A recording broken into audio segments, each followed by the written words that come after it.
Hello అండి, blouse యొక్క చంక భాగంలో మనం చేసే మిస్టేక్ వల్ల బ్లౌజ్ ఎంత పర్ఫెక్ట్గా ట్రై చేసి కట్ చేసినప్పుడు కూడా బ్లౌజ్ అనేది అస్సలు కుదరదు.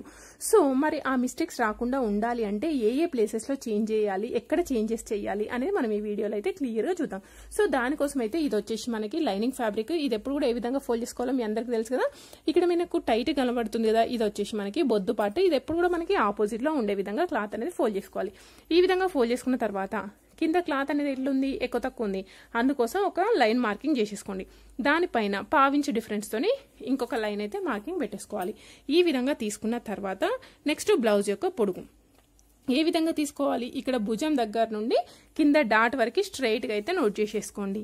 ఇక్కడ ఎక్కడ తీసుకోవాలి, పైన లైన్ దగ్గర నుండి ఇది ఎక్కడి వరకు ఉందో అక్కడ వరకు తీసుకొని దీనికంటే ఒక ½ ఇంచ్ పైన ఎక్కువ తీసుకోవాలి. ఎందుకోసం అంటే అది కుట్టు కోసం. నెక్స్ట్ బ్లౌజ్ యొక్క వెనకాల భాగం ఉంది కదా, బ్లౌజ్ యొక్క వెనకాల భాగంని ఈ విధంగా పట్టేసుకొని కరెక్ట్ గా మధ్యలోకి ఫోల్డ్ చేసేసుకోవాలి. ఇది వచ్చేసి మనకి నడుము కొలత. చూడండి నేను ఏ విధంగా మార్కింగ్ పెట్టేసుకుంటాను. ఇక్కడ స్ట్రైట్ గా తీసేసుకోండి. ఇది ఎక్కడి వరకు ఉంది, ఈ ప్లేస్ వరకు ఉంది. దీనికంటే సైడ్ కి ఎంత ఎక్స్ట్రా తీసుకోవాలి, 1 ఇంచ్ ఎక్స్ట్రా తీసుకోవాలి. ఈ 1 ఇంచ్ అనేది దేనికి అంటే మనం డాట్స్ అనేవి స్టిచ్ చేస్తాం కదా, అందుకోసం మనం ఈ విధంగా తీసేసుకోవాలి. నెక్స్ట్ అదే విధంగా చెస్ట్ కొలత కావాలి. మరి చెస్ట్ కొలత ఏ విధంగా తీసేసుకోవాలి అంటే చేతులు జాయిన్ చేసిన కింది భాగం ఉంది కదా, ఈ చేతులు జాయిన్ చేసిన కింది భాగం నుండి ఈ ఫస్ట్ హుక్స్ వరకు క్లాత్ అనేది ఎంత పొడుగు ఎంత ఉంది అనేది తీసుకోవాలి. ఇక్కడ క్లాత్ అనేది నార్మల్ గా ఇట్లా టైట్ గా పెట్టుకోవద్దు, కొంచెం ఇట్లా సాగినట్టు పట్టుకొని తీసుకోవాలి. ఎందుకోసము అంటే ఇది వచ్చేసి ఫ్రంట్ పార్ట్ అనేది మనం క్రాస్ కట్ లో కట్ చేస్తాం కాబట్టి ఇలా లాగి పట్టి తీసేసుకోవాలి. ఓకే, సో ఇప్పుడు ఇక్కడ ఇది వచ్చేసి ఎంత ఉంది, మనకి 8 ఇంచులు ఉంది. దీన్ని మనం చెస్ట్ కొలత అంటాం. ఇదేంటి, నడుము కొలత. ఇప్పుడు చెస్ట్ కొలత మనకి ఎంత వచ్చింది, 8 ఇంచులు వచ్చేసింది. ఇక్కడ 8 ఇంచులకి మార్కింగ్ అయితే పెట్టేసుకోండి. ఇప్పుడు ఈ 8 ఇంచులకు మార్కింగ్ పెట్టిన తర్వాత ఇది చెస్ట్ కొలత, ఇది నడుము కొలత. ఇవి రెండింటిని కలుపుకుంటూ ఒక లైన్ అయితే మార్కింగ్ చేసేసుకోండి. నెక్స్ట్ సైడ్ కి ఎక్స్ట్రా మార్జిన్ కావాలి కదా, సైడ్ కి ఎక్స్ట్రా మార్జిన్ అయితే తీసేసుకోండి. నెక్స్ట్ ఇప్పుడు మనకి మెయిన్ గా కావాల్సింది ఏంటి, నెక్ ఎంత కావాలి, షోల్డర్ ఎంత కావాలి, అది మెయిన్ గా మనకి తెలవాలి. సో దానికోసం ఏ విధంగా తీసుకోవాలి అంటే ఇక్కడ మనం చెస్ట్ కొలత ఎంత తీసుకున్నాం, 8 ఇంచులు. 8 ఇంచులు అనేది ఇది బ్లౌజ్ యొక్క వెనకాల భాగం యొక్క ఒక సైడ్ మాత్రమే, అవునా. అదే విధంగా ఇటు సైడ్ ఉంటది, ఇది ఎంత ఉంది, 8 ఇంచులు. ఇటు సైడ్ కలిపితే ఎంత, 8, 8, 16. అంటే మనకి వెనకాల భాగం 16 ఉంది. మొత్తం కలిపితే ఎంత వస్తుంది, మనకి 32 ఇంచులు అయితే వచ్చేస్తుంది. అంటే మన చెస్ట్ కొలత ఎంత ఉంది అన్నట్టు, 32 ఇంచులు. అప్పుడు మనకి ఎంత తీసుకోవాలి అంటే ఇక్కడ చెస్ట్ కొలత వచ్చేసి 30 నుండి 40 మధ్యలో ఉన్న ఎవరికైనా ఫుల్ షోల్డర్ అనే 31 నుండి 40 మధ్యలో ఉన్న ఎవరికైనా ఫుల్ షోల్డర్ 5.5 తీసుకోవాలి. ఓకే, 5.5 తీసేసుకోండి. నెక్ ఎంత తీసుకోవాలి మరి, 2.2 ఇంచులు తీసేసుకోండి. అదే విధంగా ఇక్కడ నెక్ పొడుగు ఎంత తీసుకోవాలి, మరి ఈ నెక్ పొడుగు ఎంత తీసుకోవాలి, ఇక్కడ నుండి ఇక్కడికి ఎట్లా తీసుకోవాలి అంటే ఇప్పుడు బ్లౌజ్ని ఈ విధంగా మలిచేసినాం కదా, ఈ మలుచుకున్నప్పుడు ఈ కింద ఇదేమో మనం డిజైన్ కోసం పెట్టుకున్నది కదా, అందుకోసం ఇట్లా స్ట్రైట్ గా తీసేసుకోండి. స్ట్రైట్ గా తీసేసుకొని ఇది ఎక్కడి వరకు ఉంది, ఈ పాయింట్ వరకు ఉంది. దీనికంటే ఒక 1/4 ఇంచు పైకి తీసేసుకోండి. 1/4 ఇంచు ఎందుకు పైకి తీసుకోవాలి అంటే ఖర్చు కోసం. ఇప్పుడు ఈ విధంగా మార్కింగ్ పెట్టేసుకోండి. మార్కింగ్ పెట్టేసుకొని స్క్వేర్ బాక్స్ అయితే మార్క్ చేసుకోవాలి. సో ఇక్కడ మీరు ఈ విధంగా తీసుకున్న తర్వాత మీకు ఏ నెక్ కావాలి అంటే ఆ నెక్ అయితే మార్కింగ్ చేసేసుకోవచ్చు. నాకు ఇక్కడ పాట్ నెక్ కావాలి. సో పాట్ నెక్ కోసం నేను ఏ విధంగా మార్కింగ్ చేసుకుంటున్నాను అంటే ఇక్కడ చూడండి, పై నుండి 2.5 ఇంచులకి మార్కింగ్ అయితే తీసేసుకుంటున్నా. పై నుండి 2.5 ఇంచులకి మార్కింగ్ తీసేసుకొని ఈ విధంగా కలిపేసుకోండి. సో ఇక్కడ ఇంకొకటి మర్చిపోయినాను చూడండి, ఇది ఎక్కడుంది, ఈ పాయింట్ దగ్గర నుండి కిందికి 1.5 ఇంచు తీసుకోండి. ఇక్కడ నుండి ఇక్కడికి 1.5 ఇంచు తీసేసుకొని ఈ మిడిల్ ప్లేస్ ఎంత ఉంది, 5.5 ఉంది కదా, దీన్ని కరెక్ట్ గా మధ్యలోకి ఫోల్డ్ చేసుకోండి. ఇలా ఈ ప్లేస్ లో సైడ్ కి మీకు డీప్ ఎక్కువ కావాలి అంటే 1 ఇంచ్ కంటే ఎక్కువ కూడా తీసేసుకోవచ్చు. నేను ఇక్కడ 1/4 లో తీసేసుకున్నాను. ఇప్పుడు చూడండి ఈ విధంగా కలిపేసుకుంటే ఇది వచ్చేసి మీకు పాట్ నెక్. మీకు ఏ నెక్ అయినా మార్కింగ్ పెట్టేసుకోవచ్చు. రౌండ్ నెక్ అంటే రౌండ్ నెక్, స్క్వేర్ అంటే స్క్వేర్. కానీ ఈ మెథడ్ కి మాత్రం కంపల్సరీ మనకి వెనకాల డోరీస్ అయితే కట్టుకోవాలి. ఎందుకు అంటే ఇక్కడ మనం డీప్ అనేది ఎక్కువ ఇస్తున్నాం కదా, అందుకోసం మనం ఈ విధంగా తీసేసుకోవాలి. నెక్స్ట్ చంక కొలత. ఇప్పుడు మనకు కావాల్సిందే మెయిన్ గా చంక కదా. ఇప్పుడు చంక దగ్గర చెక్ చేసుకుందాం. చూడండి ఇప్పుడు ఇది ఎంత ఉంది, 5.5 ఇంచులు ఉంది. సేమ్ అదే 5.5 ఇంచులు తీసేసుకోండి. 5.5 ఇంచులు తీసేసుకున్న తర్వాత ఇక్కడ పైనుండి స్ట్రైట్ గా కిందికి ఒక లైన్ అయితే మార్కింగ్ పెట్టేసుకోండి. సో మనలో చాలా మంది ఏం చేస్తాము అంటే చంక డౌన్ ఎవరికైనా పైనుండి 6 ఇంచులు మార్కింగ్ పెట్టేసుకుంటాం. కానీ నేనేం చెప్తున్నానంటే ఎవరికైనా 5 నుండి 6.5 మధ్యలో వ్యారీ అవుతుంది, కానీ 6 కన్ఫర్మ్ కాదు అని చెప్తున్నాను. 6 కన్ఫర్మ్ కాదు అని మళ్ళీ 6 ఇంచుల దగ్గర ఎందుకు మార్కింగ్ పెడుతున్నారంటే సో కావచ్చు కాకపోవచ్చు అని చెప్తున్నాను. ఇలా తీసేసుకొని ఇప్పుడు మూల వచ్చింది కదా, ఈ మూల దగ్గర ఇలా మార్కింగ్ అయితే పెట్టేసుకోండి. మార్కింగ్ పెట్టుకున్న తర్వాత ఇక్కడ నెక్ అనేది డీప్ ఉంది కదా, సో నెక్ అనేది డీప్ ఉన్నప్పుడు ఇక్కడ 1/2 ఇంచ్ తీసుకోండి. నెక్ అనేది డీప్ తక్కువ ఉంది అనుకోండి 1.5 ఇంచ్ తీసేసుకోండి. ఈ విధంగా తీసేసుకొని ఇలా మార్కింగ్ పెట్టేసుకుంటే ఇది వచ్చేసి మనకి చంక కొలత. సో ఇప్పుడు మనం మార్కింగ్ చేసినాం కదా, ఈ మార్కింగ్ చేసిన చంక కొలత ఎంత వచ్చిందో ఒక్కసారి టేప్తో చెక్ చేసుకుందాం. చూడండి ఇప్పుడు ఇది ఎంత వచ్చింది, 7.5 ఇంచులు అయితే వచ్చేసింది. అదే విధంగా మన కొలత బ్లౌజ్ కూడా ఎంత ఉందో ఒకసారి చెక్ చేసుకోవాలి కదా, కొలత బ్లౌజ్ కూడా చెక్ చేసుకుందాం. చూడండి ఇలా ఓపెన్ చేసేసుకొని ఈ ఖర్చు దగ్గరికి తీసేసుకోవాలి. ఇలా ఖర్చు దగ్గరకైనా తీసేసుకోండి, లేదు అంటే మనం ఇటు సైడ్ తీసుకున్నాం అనుకోండి, ఎలా తీసుకోవాలో చూపిస్తాను చూడండి. ఇదిగోండి ఇక్కడ నుండి మెజర్ చేస్తున్నాను. ఇప్పుడు ఇక్కడ నుండి మెజర్ చేస్తే ఇది ఎంత వచ్చింది, 7.2 ఇంచులు. అదే మనం లోపల సైడ్ చెక్ చేసుకున్నాం అనుకోండి, అప్పుడు ఎంత వస్తుంది అంటే మనకి 7 ఇంచులు అయితే వచ్చేస్తాయి. ఎందుకంటే ఇక్కడికంటే ఇక్కడ కొంచెం 1/2 ఇంచ్ అనేది ఇక్కడ కట్ చేస్తాం కదా. లేదు ఒకవేళ మీరు ఇక్కడ నుండే చెక్ చేసుకున్నారు అనుకోండి, ఇప్పుడు ఇది ఎంత వచ్చింది మనకి 7.2 ఇంచులు. ఈ విధంగా 7.2 ఇంచులు వస్తే ఇక్కడ మార్కింగ్ చేసుకునేటప్పుడు ఇలా చెక్ చేసుకోవాలి.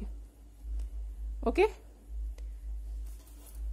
సో మీరు ఇక్కడ ఏం కన్ఫ్యూజ్ కాకుండా నేను ఇటు సైడ్ చూపిస్తున్నాను, ఒకసారి చూసుకుందాం. కొలత బ్లౌజ్ యొక్క చంక కొలత ఎంత ఉన్నది అనేది చూసుకోండి.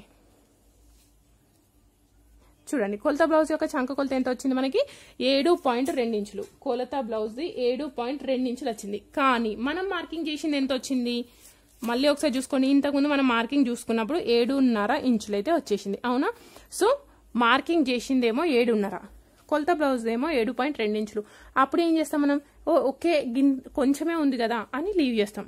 ఈ విధంగా లీవ్ చేయడం వల్ల మనకి ఏం ప్రాబ్లం అవుతుంది, సరే ఇంతే కానీ మనకి ఒక ముడత రావడానికి ఎంత ప్లేస్ సరిపోతుంది, ఇందులో సగం ముడుతున్నా ఇంత ప్లేస్ ఉన్నా మనకి ముడత వచ్చే ఛాన్స్ ఉంటుంది. అట్లాంటి మనకి ఇంత ప్లేస్ ఉంది అంటే ఏమవుతుంది, ఈ ప్లేస్లో తప్పకుండా మనకి ముడత అనేది వచ్చేస్తుంది, ఈ ప్లేస్లో కూడా గుల్లు గుల్లుగా వచ్చేస్తుంది, అవునా కదా, ఖచ్చితంగా వస్తుంది.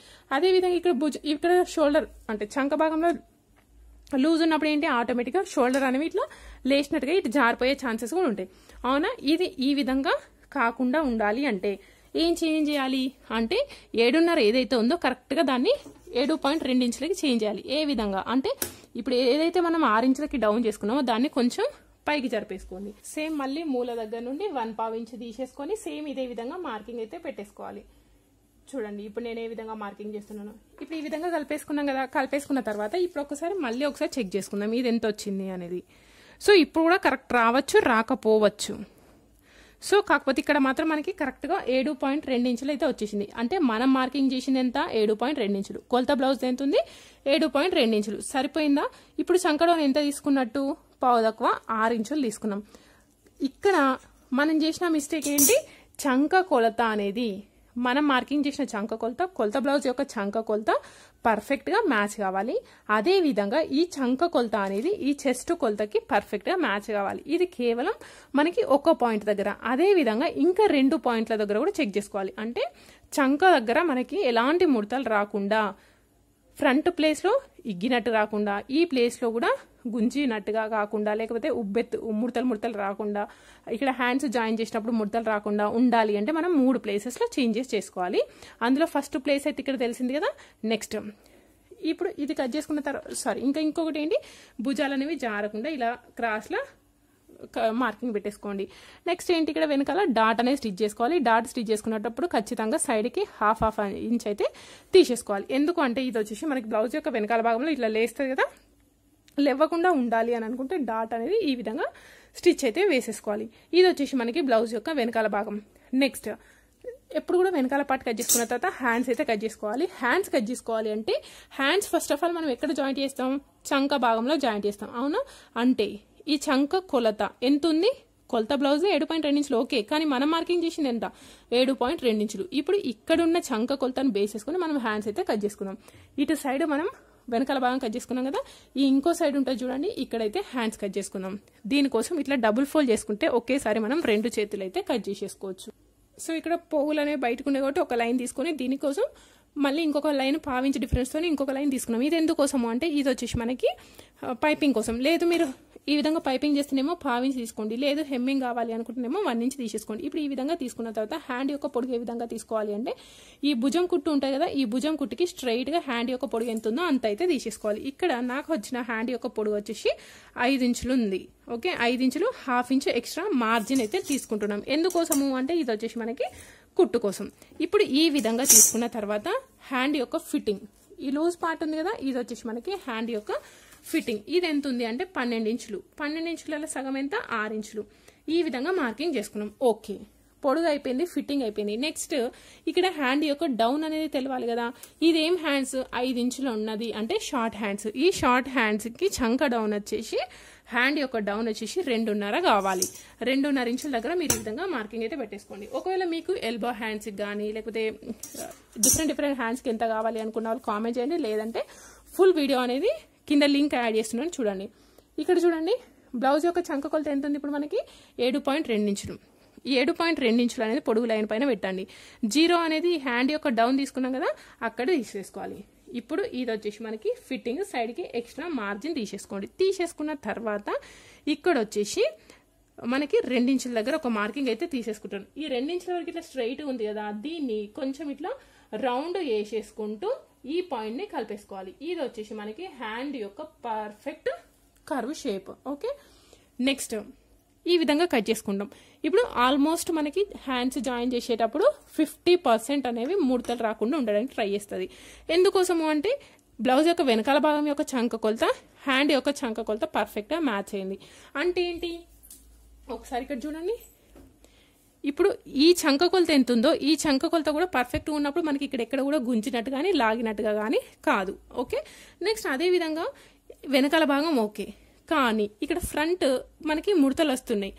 ఫ్రంట్ యొక్క చంక భాగంలో ముడతలు వస్తున్నాయి. అంటే దేనికి రిలేటివ్? హ్యాండ్కి, అదేవిధంగా ఈ ఫ్రంట్ పార్ట్కి. అవునా, ఈ ఫ్రంట్ పార్ట్ యొక్క హ్యాండ్కి యొక్క జంక భాగంలో ముడతలు రాకుండా ఉండాలి అంటే ఏం చేయాలి అంటే ఇప్పుడు చూడండి, ఇక్కడ ఫిట్టింగ్ కదా, ఇక్కడ 2 ఇంచుల వరకు ఉంది చూడండి, దీన్ని కరెక్ట్గా మధ్యలకి ఫోల్డ్ చేసేసుకోండి. మధ్యలకి ఫోల్డ్ చేసుకున్న తర్వాత ఈ ప్లేస్లో ఒక 1/2 ఇంచ్ లోపల తీసేసుకొని ఈ 2 ఇంచుల మార్కింగ్ ఉంది కదా, ఇక్కడ వరకు ఏం చేయకుండా కేవలం ఈ లోపల మాత్రమే ఎక్స్ట్రా అనేది కట్ చేసుకోవాలి. ఇలా ఇప్పుడు ఈ ఎక్స్ట్రా పార్ట్ కట్ చేసినాం చూడండి, ఇది ఏం చేయాలి? అసలు ఇక్కడికి కట్ చేయాలా, ఇక్కడికి కట్ చేసుకోవాలా అంటే ఇక్కడ వచ్చేసి బ్లౌజ్ యొక్క వెనకాల భాగం సైడ్ ఉండాలి. ఈ ఎక్స్ట్రా కట్ చేసిందేమో బ్లౌజ్ స్టిచ్ చేసేటప్పుడు ఫ్రంట్ సైడ్కి వచ్చే విధంగా స్టిచ్ చేసుకోవాలి. ఈ విధంగా స్టిచ్ చేసినప్పుడు మనకి బ్లౌజ్ యొక్క ఫ్రంట్ పార్ట్ యొక్క చంక భాగంలో ముడతలు రావు. ఇది మనం సెట్ చేసుకోవాల్సిన సెకండ్ పాయింట్. నెక్స్ట్ ఇంకొక పాయింట్ ఏంటి? Third point. అంటే ఏం చెప్తున్నాం, మనకు చంక భాగంలో ప్రాబ్లం రాకుండా ఉండాలి అంటే 3 ప్లేసెస్లో చేంజెస్ చేయాలి. ఒకటి వెనకాల భాగం అయిపోయింది, ఇంకొకటి ఇక్కడ హ్యాండ్స్ దగ్గర అయిపోయింది, ఇంకొకటి ఫ్రంట్ పార్ట్లో ఏ విధంగా చేంజెస్ చేయాలి అనేది చూద్దాం. ఓకే, సో ఇక్కడ చూడండి బ్లౌజ్ యొక్క వెనకాల భాగంని సేమ్ యాజ్ ఇట్ ఈజ్ కొలతలతోనే నేను పేపర్ పైన అయితే కట్ చేసినాను. ఎందుకోసం అంటే ఇప్పుడు దీన్ని బేస్ చేసుకొని మనం ఫ్రంట్ పార్ట్ కట్ చేసుకుందాం. ఇక్కడ చూడండి, ఇప్పుడు ఇది సైడ్ ఉంది, నా రైట్ హ్యాండ్ సైడ్ ఉంది. దీన్ని ఇలా టర్న్ చేసేసుకోండి. టర్న్ చేసేసుకుంటే ఏంటి, ఇది నా లెఫ్ట్ హ్యాండ్ వెనకాల భాగం అనేది మన లెఫ్ట్ హ్యాండ్ సైడ్కి వచ్చేస్తుంది. అదేవిధంగా ఓపెన్ పార్ట్ అనేది మన సైడ్కి వచ్చేస్తుంది. ఇప్పుడు ఈ విధంగా తీసుకున్న తర్వాత ఫ్రంట్ పార్ట్ ఏ విధంగా తీసుకోవాలి అంటే ఫ్రంట్ పార్ట్ ఇలా స్ట్రైట్ గా తీసుకున్నాం అనుకోండి, దీన్ని స్ట్రైట్ కట్ బ్లౌజ్ అంటాం. కానీ మనకు కావాల్సింది క్రాస్ కట్. అంటే ఏం చేయాలి, ఈ నెక్ పార్ట్ ఉంది చూడండి, ఇది వచ్చేసి ఈ బొద్దు దగ్గర ఉండాలి. ఇక్కడ ఇలా క్రాస్ లో తీసుకుంటే దీన్ని క్రాస్ కట్ బ్లౌజ్ అంటాం. ఫస్ట్ ఈ విధంగా తీసేసుకొని మొత్తం ఒకసారి అవుట్లైన్ బార్డర్ అయితే వేస్తాను చూడండి. ఇక్కడ చూడండి సేమ్ యాజ్ ఇట్ ఈస్ కొలతలతోనే సేమ్ మార్కింగ్ అయితే పెట్టేసుకున్నాం. ఇప్పుడు ఈ విధంగా మార్కింగ్ పెట్టేసుకున్న తర్వాత ఫస్ట్ మనం చేయాల్సింది ఏంటంటే ఫ్రంట్ నెక్ ఎంత పొడుగుందో కావాలి. సో దీనికోసం అయితే ఇక్కడ పైన భుజం జాయింట్ ఉంది కదా, ఈ భుజం జాయింట్ వచ్చేసి ఇక్కడ పైన పెట్టేసుకొని నెక్ అయితే మార్కింగ్ చేసేసుకోవాలి. మన నెక్ మార్కింగ్ చేసుకునేటప్పుడు ఇట్లా స్ట్రైట్ గా తీసుకుంటామా, తీసుకోవద్దు. ఎందుకంటే ఇక్కడ షేప్ అవుట్ అనేది మనకు అవుతుంది. ఇలా రౌండ్ గా పెట్టేసుకోండి. చూడండి ఇది ఫ్రంట్ నెక్ వచ్చేసి చాలా డీప్ ఉంది. ఇలా తీసేసుకొని ఇది ఎక్కడి వరకు ఉంది, ఈడి వరకు ఉంది. దీనికంటే సైడ్కి ఎంత ఉంది, పైకి పావించి తీసుకోవాలి కుట్టు కోసం. ఇక్కడ చూడండి డీప్ అనేది ఎక్కువ ఉంది, అవునా. సో డీప్ అనేది ఎక్కువ ఉన్నప్పుడు ఎక్కువ లేనప్పుడు ఏ విధంగా తీసేసుకోవాలి అంటే ఫస్ట్ ఒక స్క్వేర్ బాక్స్ అయితే మార్కింగ్ పెట్టేసుకోండి. ఇక్కడ స్క్వేర్ బాక్స్ మార్కింగ్ పెట్టుకున్న తర్వాత మూల అనేది ఫామ్ అయింది కదా, ఈ మూల దగ్గర నుండి పైకి 1.5 ఇంచ్కి మార్కింగ్ అయితే పెట్టేసుకోండి. ఇలా తీసేసుకొని సైడ్ ఖచ్చితంగా ఒక 1/2 ఇంచ్ తీసుకోవాలి. కానీ ఈ కొలత బ్లౌజ్కి ఏంటి, సైడ్కి డీప్ ఎక్కువ ఉంది కాబట్టి ఒక 1/2 ఇంచ్ ఎక్కువ తీసుకుంటున్నా. తీసేసుకొని ఇలా కలిపేసుకోండి. డీప్ ఎక్కువ కావాలి అనుకున్న వాళ్ళు 1/2, లేదు అనుకుంటే 1/2 ఇంచ్ తీసేసుకొని ఈ విధంగా అయితే తీసేసుకోవాలి. ఈ విధంగా తీసేసుకుంటే మనకి బ్లౌజ్ యొక్క ఫ్రంట్ పార్ట్ అనేది కొంచెం బ్రాడ్ గా పర్ఫెక్ట్ యూ షేప్ లాగా కనబడుతుంది. ఓకేనా. ఈ విధంగా తీసుకున్న తర్వాత నెక్స్ట్ ఏంటి, మనకి బ్లౌజ్ యొక్క ఫ్రంట్ పార్ట్ కావాలి అంటే రెండు ఉంటాయి, పైన పార్ట్, ఈ కింద పార్ట్. ఈ కింద పార్ట్ని మనం ఏమంటామంటే పెద్ద పట్టి, షేప్ బెల్ట్ అని అయితే అంటాం. ఈ షేప్ బెల్ట్ వదిలేసి ఈ పైన పట్టి ఎక్కడి వరకు ఉందో తీసుకుందాం. చూడండి, పైన కుట్టు కోసం ఒక పావించి వదిలేసేయండి. పావించి వదిలేసి ఇక్కడ కుట్టు అనేది ఎక్కడ కనబడుతుంది, ఈ ప్లేస్లో మనకి కనబడుతుంది, అవునా? దీనికంటే మనం కిందికి 1 ఇంచ్ ఎక్స్ట్రా తీసుకోవాలి. ఎందుకోసం అంటే డాట్ స్టిచ్ చేసినప్పుడు ఒక 1/2 ఇంచ్ లోపలికి వస్తుంది. అదేవిధంగా ఈ పైన పార్ట్కు ఈ కింద పార్ట్ యాడ్ చేసినప్పుడు ఒక 1/2 ఇంచ్, అంటే హాఫ్ కలిపి 1 ఇంచ్ అనేది ఎక్స్ట్రా లోపలికి వస్తుంది. కాబట్టి మనం 1 ఇంచ్ అనేది ఎక్స్ట్రా యాడ్ చేసుకోవాలి.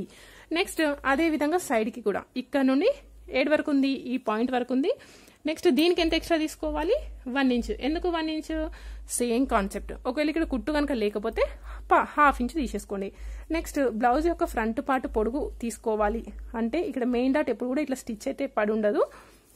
బ్లౌజ్ యొక్క షోల్డర్ దగ్గర నుండి కింద మెయిన్ డాట్ పట్టుకున్నాం కదా, ఇక్కడ వరకు ఇలా స్ట్రైట్గా తీసేసుకుంటే ఇది వచ్చేసి మనకి బ్లౌజ్ యొక్క ఫ్రంట్ పార్ట్ పొడుగు. ఏ విధంగా తీసేసుకున్నాం, పైన భుజం దగ్గర నుండి కింద మెయిన్ డాట్ వరకు పొడుగు తీసుకున్నాం. నెక్స్ట్ ఈ మెయిన్ డాట్ అనేది ఇటు హుక్స్ కాజా పట్టీ నుండి ఎంత డిస్టెన్స్ ఉందో కూడా నోట్ చేసేసుకోవాలి. ఇక్కడ ఒక 1/2 ఇంచ్ వదిలేసేయండి కుట్టు కోసం. ఇక్కడ మెయిన్ డాట్ అనేది ఎక్కడ కనబడుతుంది, ఈ ప్లేస్లో ఉంది. సో ఈ విధంగా మార్కింగ్ పెట్టేసుకొని ఇటొక 1 ఇంచ్ ఇటొక 1 ఇంచ్కి మార్కింగ్ తీసేసుకొని ఈ పాయింట్స్ని ఈ విధంగా కలిపేసుకుంటే మీకు ఇది వచ్చేసి మనకి బ్లౌజ్ యొక్క ఫ్రంట్ పార్ట్ పొడుగు. నెక్స్ట్ హుక్స్ కాజా పట్టీ మధ్యలో గ్యాప్ వస్తుంది అని అనుకునే వాళ్ళు ఏంటి, ఇక్కడ ఒక 1/2 ఇంచ్ తీసేసుకొని ఈ విధంగా కలిపేసుకోండి. అప్పుడు మనకి హుక్స్ కాజా పట్టీ మధ్యలో గ్యాప్ రాదు. నెక్స్ట్ ఇక్కడ ఏంటి, ఇటు సైడ్కి ఒక చిన్న సైజ్ బ్లౌజ్ అనుకోండి 1/2 ఇంచ్, పెద్ద సైజ్ బ్లౌజ్ అనుకుంటే 30 ఇంచ్ తీసేసుకొని ఈ విధంగా కలిపేసుకుంటే సరిపోతాయి. ఇది వచ్చేసి మనకి బ్లౌజ్ యొక్క ఫ్రంట్ పార్ట్. సారీ యాక్చువల్గా మీకు చెప్పాల్సింది మర్చిపోయి నేను ఏమేమో చెప్తున్నాను కదా, కావాలని ఏం చెప్పలేదు, మిస్ అయిపోయింది అంతే. సో ఇక్కడ ఏంటి అంటే ఫస్ట్ ఇక్కడ స్క్వేర్ బాక్స్ మార్కింగ్ పెట్టేసుకోండి. ఇలా స్క్వేర్ బాక్స్ మార్కింగ్ పెట్టేసుకున్న తర్వాత ఇక్కడ మూల ఉంది కదా, ఈ మూల దగ్గర ఒక 1/2 ఇంచ్ ఇటు సైడ్ జరిపేసుకొని పైన షోల్డర్ దగ్గర నుండి క్రాస్లో కలిపేసుకోండి. ఇలా కలిపేసుకున్నాం కదా. నెక్స్ట్ ఇది మన ఫిట్టింగ్ పాయింట్. ఈ ఫిట్టింగ్ పాయింట్ దగ్గర నుండి 1 ఇంచ్కి మార్కింగ్ పెట్టేసుకోండి. పెట్టుకున్న తర్వాత ఇక్కడ నుండి ఇక్కడికి ఇది ఎంత డిస్టెన్స్ ఉంది, 1/2 ఇంచులు. సేమ్ అదే 1/2 ఇంచులకి ఇటు సైడ్ కూడా మార్కింగ్ పెట్టేసుకోండి. ఇప్పుడు పెట్టుకున్న తర్వాత ఈ మిడిల్ ఉంది కదా, ఈ మిడిల్లో 1/2 ఇంచ్ లోపల తీసుకోండి. ఓకే, ఇప్పుడు ఈ 1 ఇంచ్ వరకు ఏం చేంజ్ చేయకుండా ఫస్ట్ పాయింట్ ఎట్లుందో అదే విధంగా మార్కింగ్ పెట్టేసుకొని ఈ 1/2 ఇంచ్ లోతు ఉంది కదా, ఈ లోతును కలిపేసుకోండి. ఎక్కడి వరకు, ఈ పాయింట్ వరకు ఇలా కలపండి. చూడండి నేను ఈ వరకు కలిపేసుకున్నాం కదా. నెక్స్ట్ ఇక్కడ నుండి ఈ బ్లూ కలర్ లైన్ టచ్ అవుతూ ఇటు వెళ్ళిపోవాలి. ఇదిగోండి, ఇట్లా టచ్ అవుతూ పైనకి వెళ్ళిపోయింది అనుకోండి. అప్పుడు మనకి చంక భాగంలో ముడతలు అనేవి రాకుండా బ్లౌజ్ అనేది పర్ఫెక్ట్గా కుదురుతుంది. ఇది యాక్చువల్గా కంప్లీట్ ఏంటి మన కాటన్ ఫ్యాబ్రిక్ కాదు, అందుకోసమే కొంచెం జారిపోయినట్టు ఉంది. అందుకే నేను ఇట్లా ఫింగర్ అనేది ఇట్లా పెట్టుకోవాల్సి వస్తుంది. ఓకే, ఇప్పుడు ఈ విధంగా తీసుకున్నాం అనుకోండి. ఇక్కడ చూడండి, ఈ పాయింట్ నుండి కొంచెం లోపలికి టచ్ అవుతూ కొంచెం ఎంత అంటే మన సూది అంత దొడ్డుతోని ఇట్లా లోపలికి వచ్చి ఇటు వెళ్ళిపోయింది. అప్పుడు ఇట్లా చేయడం వల్ల మనకి చంక భాగంలో ముడతలు అనేవి రాకుండా పర్ఫెక్ట్గా కుదురుతాయి. ఇప్పుడు మనకి చంక భాగంలో ముడతలు రాకుండా ఉండాలి అంటే ఎన్ని ప్లేసెస్లో చేంజెస్ చేయాలి, 3 ప్లేసెస్లో చేంజెస్ చేసేసుకోండి. నెక్స్ట్ అదేవిధంగా మెయిన్ డాట్ ఏంటి పెద్ద పట్టి షేప్ బెల్ట్లు కావాలి కదా, ఆ పెద్ద పట్టి షేప్ బెల్ట్ల కోసం ఇప్పుడు ఈ బ్లౌజ్ యొక్క పొడుగు ఎంత ఉందో అంత పొడుగు అయితే తీసేసుకోవాలి. ఒకటి వచ్చేసి మనకి హుక్స్ సైడ్ వచ్చేస్తుంది, అవునా? ఇటు సైడ్ జాయింట్ సైడ్ వస్తుంది. ఇప్పుడు ఈ హుక్స్ కాజా పట్టి సైడ్ దీని యొక్క పొడుగు ఎంత తీసుకోవాలి అని అంటే 3.5 ఇంచులు తీసేసుకోండి. ఇటు సైడ్కి 3 ఇంచులు తీసేసుకోండి. నెక్స్ట్ ఈ మెయిన్ డాట్, దీన్ని ఏమంటాం మనం, మెయిన్ డాట్ అంటాం. ఈ మెయిన్ డాట్ అనేది హుక్స్ కాజా పట్టి నుండి ఎంత డిస్టెన్స్లో ఉందో చూసుకోండి. ఇప్పుడు చూడండి ఇది ఎంత డిస్టెన్స్ ఉంది, 11.4. ఇక్కడ నుండి 11.4 ఇంచులకి మార్కింగ్ తీసేసుకోండి. ఇక్కడ దీని యొక్క పొడుగు ఎంత ఉండాలి అంటే 2.5 ఇంచులు తీసేసుకుంటే ఇది వచ్చేసి మీకు పర్ఫెక్ట్గా కుదురుతుంది. ఇది వచ్చేసి దీని కింద సెట్ అయిపోతుంది. దీనికి ఇంకేం కావాలి, హుక్స్ కాజా పట్టీలు కావాలి. హుక్స్ కాజా పట్టీల కోసం ఇక్కడ కట్ చేసుకున్న క్లాత్ ఉంటుంది కదా, అది వచ్చేసి హుక్స్ కాజా పట్టీలకి యూజ్ అవుతుంది. మీకు కనుక నచ్చితే తప్పకుండా ఈ వీడియోని లైక్ చేయడం మాత్రం మర్చిపోద్దు. Thank you.